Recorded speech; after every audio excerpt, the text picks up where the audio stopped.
हाँ, हम देखते हैं कि एड बड़ा हो चुका है। अब वो स्कूल में होता है और बच्चे उसका मजाक उड़ाते हैं। वही हम थोड़ी नाम की एक लड़की को देखते हैं जो कि उनके बालों में सिंघम लगा देता है।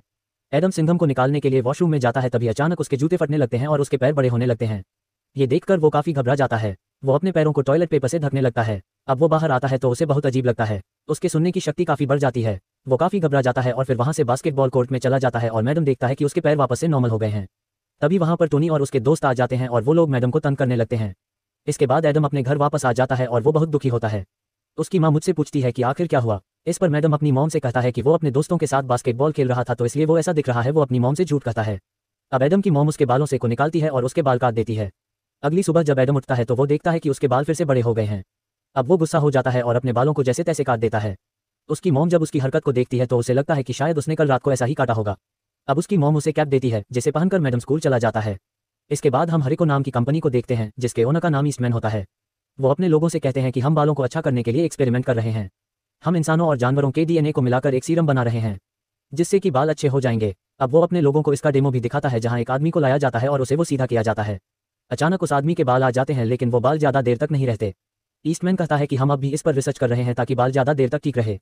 वहीं दूसरी ओर स्कूल में प्रिंसिपल से कंप्लेन कर देता है और टोनी और उसके दोस्तों को सस्पेंड कर दिया जाता है। अब प्रिंसिपल मैडम को बुलाती है और उससे कहती है कि स्कूल में क्या पहनना अलाउड नहीं है।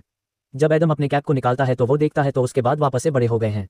अब वो घर आ रहा होता है तभी टोनी और उसके दोस्त उसे घेर लेते हैं और उससे लड़ने लगता है। अब भी उनसे लड़ने लगता है और फिर अपने घर आ जाता है।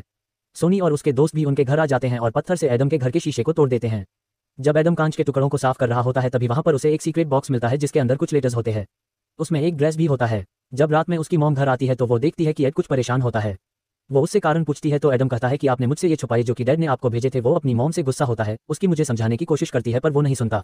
रात में उसी एड्रेस पर जाने लगता है। रास्ते में वो एक ट्रक ड्राइवर से मिलता है। वो ट्रक ड्राइवर उसे उस एड्रेस तक पहुंचा देता है। वहां पर एक जंगल होता है। जब एडम आगे बढ़ रहा होता है तभी उसे जैसे किसी चीज की आवाज आती है। एडम वहां से भागने लगता है और फिर वो एक जाल में फंस जाता है और फिर रोड में गिरकर बेहोश हो जाता है। वहीं एक ट्रक उसकी तरफ बढ़ रहा होता है। तभी कोई अचानक वहां पर आकर मैडम को बचा लेता है। उस ट्रक का ड्राइवर उसे अपने फोन में कैप्चर कर लेता है। जब वो इस वीडियो को देखता है तो उसे पता चलता है कि शायद उसे बिगफुट नहीं बचाया है। वो ड्राइवर पैसों के लिए इस वीडियो को न्यूज़ चैनल को भेज देता है। अगली सुबह मैडम की मॉम देखती है कि अपने कमरे में नहीं है। वो समझ आती है कि हम अपने डैड को ढूंढने के लिए निकल गया है और फिर उसकी मॉम भी जंगल की तरफ जाने लगती है। वहीं दूसरी ओर वो वीडियो वायरल हो जाता है। ईस्टमैन अब उस वीडियो को देखता है तो वो समझ जाता है कि उस बच्चे को डॉक्टर हैरिस नहीं बचाया है। वो समझ जाता है कि जरूर उस बच्चे एक और बिगफुट के बीच कोई रिश्ता है और डॉक्टर हैरिस अभी जिंदा है। अब वो अपने लोगों को डॉक्टर के घर भेजता है। वहां से कुछ फैमिली पिक्चर्स और कुछ लेटर्स मिलते हैं। वहीं दूसरी ओर हम मैडम को देखते हैं। जब वो जागता है तो वो अपने सामने बिगफुट को देखता है और वो उसे देखकर काफी डर जाता है। बिगफुट उससे कहता है कि तुम्हें डरने की कोई जरूरत नहीं है, मैं तुम्हारा डैड हूँ। मैडम को यहाँ पर कुछ समझ नहीं आता। वहाँ पर वो अपने और अपने फैमिली के पिक्चर्स देखता है। डॉक्टर हरी सिंह बताते हैं कि कैसे उस पर एक्सपेरिमेंट किया जा रहा था और इस वजह से उसकी फैमिली खतरे में पड़ जाती है और इसी कारण से वो अपनी फैमिली से दूर रहता था। वहीं दूसरी ओर हम मैडम की मॉम को देखते हैं। जैसे कि लोग किडनैप कर लेते हैं। अब हम वापस मैडम को देखते हैं। वो अपने डैड से कहता है कि उसे अपने अंदर कुछ अजीब सी शक्तियां महसूस हो रही है। अब उसके डैड उससे पूछते हैं कि क्या तुम्हें याद है कि आखिर तुम उसे एक्सीडेंट से कितने जख्मी हुए थे। वो उसे कहते हैं कि मैंने तुम्हें अपने हीलिंग पावर से ठीक किया। वो उसे बताते हैं कि तुम्हारे पास काफी सारी पावर्स है, तुम काफी दूर की आवाजों को सुन सकते हो और फिर डैड उसे अपने स्पेशल पावर के बारे में बताते हैं कि वो जानवरों से बात कर सकते हैं। वहां पर एडहम एक भालू से मिलता है और वो यहाँ पर सभी जानवरों के साथ खूब मस्ती करता है। डॉक्टर हैरिसन एडहम से कहते हैं कि मेरे डीएनए में कुछ स्पेशल था और इस वजह से ईस्ट मेरे साथ काम करना चाहता था और उसने मुझे ऑफर भी दिया था और मैंने मना कर दिया तो ईस्टमैन ने मुझे धमकी दी और इसी वजह से मैं उससे बचने के लिए यहाँ पर छुपा हुआ हूँ। वहीं दूसरी तरफ हम इनको देखते हैं जो कि एडम की मॉम से बिगफुट और मैडम के बारे में पूछ रहा होता है पर एडम की मौत से कुछ भी नहीं बताती।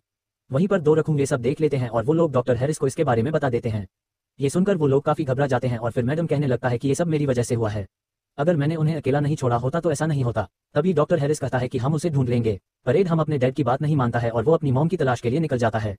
हम देखते हैं कि ईस्ट के लोग मैडम को किडनैप कर लेते हैं। मैडम अपनी मॉम से मिलता है। ईस्टमैन उससे बिगफुट का एड्रेस मांगता है। एडम उसे गलत एड्रेस बता देता है। अब ईस्टमैन अपने लोगों के साथ एक प्लान बनाता है। वो एडम को एक कार में लॉक कर देता है और फिर आग लगा देता है और डॉक्टर हैरिस मैडम को बचाने के लिए वहां पर आता है तभी उसे गोली से बेहोश कर देता है। मैडम अपने डैड को वहां से ले जाने की कोशिश करता है।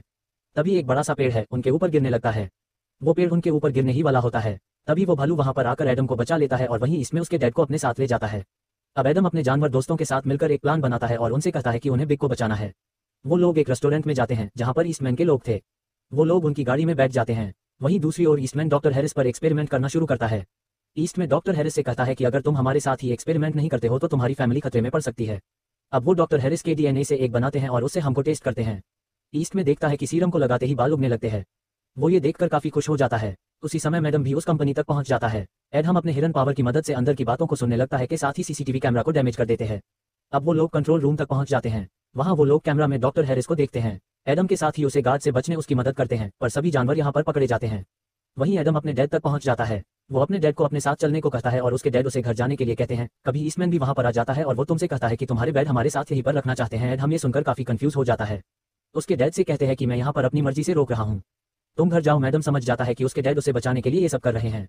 जब एडम वहां से जा रहा होता है तो वो अपने साथियों को पिंजरे में बंद दिखता है। अब उसके दिमाग में एक प्लेन आता है। वो जाते समय फायर अलार्म बजा देता है, सभी बंद हो जाते हैं। अब ईस्ट में कंट्रोल रूम में दरवाजा खोलने के लिए कहता है और लोगों को लगता है कि आग लग गई है, इसीलिए सब लोग वहां से भागने लगते हैं। गार्ड इस मन को भी अपने साथ बाहर ले जाते हैं। अब बिल्डिंग में वापस आता है और अपने दोस्तों को बाहर निकालता है। अब वो अपने डैड के पास जाता है और उन्हें अपने साथ चलने को कहता है, पर उसके डैड उसे घर जाने के लिए कहते हैं। मैडम अपने डैड से कहता है कि अगर आप मेरे साथ नहीं जाएंगे तो मैं इनको बता दूंगा कि मेरे पास भी आपकी तरह पावर्स है। अब उसके डैड मान जाते हैं और उससे कहते हैं कि हमें यहाँ पर सब कुछ डिस्ट्रॉय करना होगा। वहीं ईस्ट मैडम की मॉम को किडनैप कर लेता है। वहीं एक गार्ड वॉशरूम में जाता है तो वहां पर एडम के बाल देखता है जो कि अभी बढ़ रहे थे और वो समझ जाता है कि एडम भी बिगफुट है। वो ईस्ट को ये बता देता है। वहीं एडम और उसके डैड सब कुछ डिस्ट्रॉय कर देते हैं और वहां से बाहर आ जाते हैं। तभी इसमें वहां पर आ जाता है और वो डॉक्टर है। रीसन से कहता है कि अब हमें तुम्हारी जरूरत नहीं है, हम एडम के जरिए अपना काम कर सकते हैं। और फिर वो डॉक्टर हैरिस को बेहोश कर ब्रिज से नीचे गिरा देता है। तभी एक जला देता है जो कि कंपनी के अंदर की गैस के साथ रिएक्ट होकर ब्लास्ट हो जाता है और इस धमाके से ईस्टमैन ब्रिज से नीचे गिर जाता है। मैडम अपने डैड के पास जाता है और उन्हें अपने पावर से हिल कर देता है। तभी ईस्टमैन वहां पर वापस से आ जाता है। अब एडम की मॉम ईस्टमैन को गोली से बेहोश कर देती है। अब हमें पता चलता है कि ईस्टमैन के पास बाल नहीं थे, इसलिए वो बालों के लिए सीरम बना रहा था। अब डॉक्टर हैरिस अपने फैमिली के साथ खुशी खुशी रहने लगते हैं। वहीं ईस्ट को गिरफ्तार कर लिया जाता है। अगले दिन टोनी मैडम को अपने दोस्तों के साथ तंग करने लगता है। तभी वो भलू वहां पर आ जाता है और उसकी मदद करता है। अब एडम अपनी क्रश यहाँ से मिलता है। वो उसके बड़े पैरों को देख लेती है। मैं उससे कहती है कि तुम जैसे भी हो अच्छे हो। मैडम खुश हो जाता है और इसी के साथ ये कहानी यहीं पर खत्म।